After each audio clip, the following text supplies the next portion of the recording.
Hello, today we are going to make the installation of a steering wheel spacer on a Ford Mustang. Pull out the negative terminal of the battery to avoid unwanted warning lights at the end of the installation. Then go in the car and pull out the airbag. You have to unscrew two little bolts at each side of the steering wheel, left and right. Now the airbag is unlocked and just gently pull it out from the steering wheel and disconnect the two connectors that actuate it when it has to explode. Okay, the airbag is out.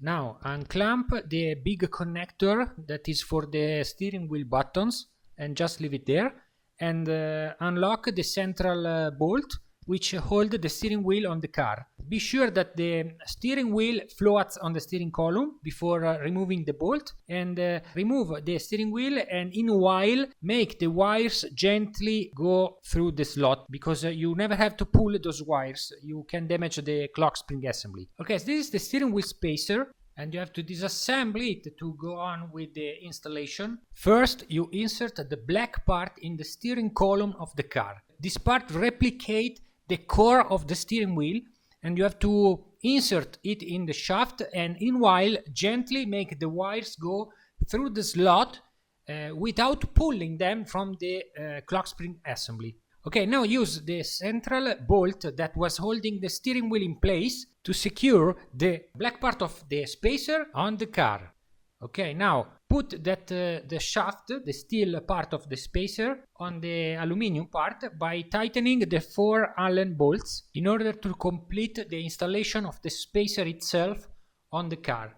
Okay, now the spacer is on the car. You have to put back the steering wheel on the car, and as you see, the wires are short, so you have to extend that wires, but you don't need to cut and extend them. You can pull out that metal frame and reroute the wires inside the steering wheel to gain some length which you already have hidden in the steering wheel, and you can free up simply by unbolting the little bolt and retight the ground wire that you see on the opposite side of the steering wheel. So the ground wire will be also will still work as a ground wire, but you will have gain some length that allow you to reconnect the steering wheel buttons connector to the clock spring assembly without the need to extend the wire or having the wires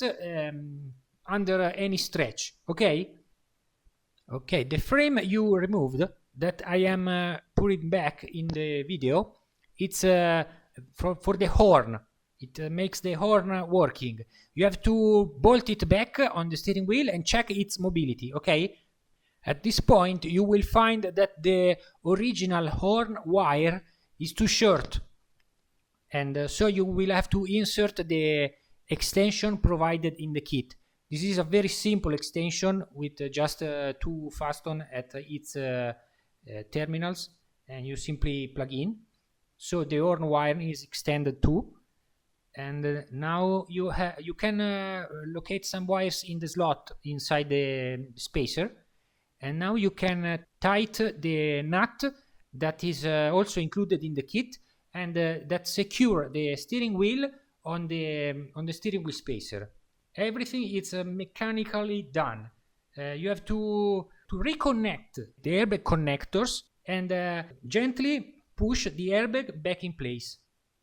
Check that you still have the horn mobility, and look for the 2 side bore to which secure the bolts of the airbag. So just tighten the 2 little bolts and put back the covers, the plastic covers that close the steering wheel assembly. Okay, now the installation is done. You have to reconnect the battery, turn on the car, and check if everything works fine. The stalks, the warning lights, and the horn and the steering wheel buttons. As you can see, the original regulation of the steering wheel are still there working. The steering wheel buttons from the radio work, the volume, the radio tuner. The stalks have to return normally and without any strange noise, both sides. And okay, it's done. The installation is complete. Have fun. Thank you. Bye bye.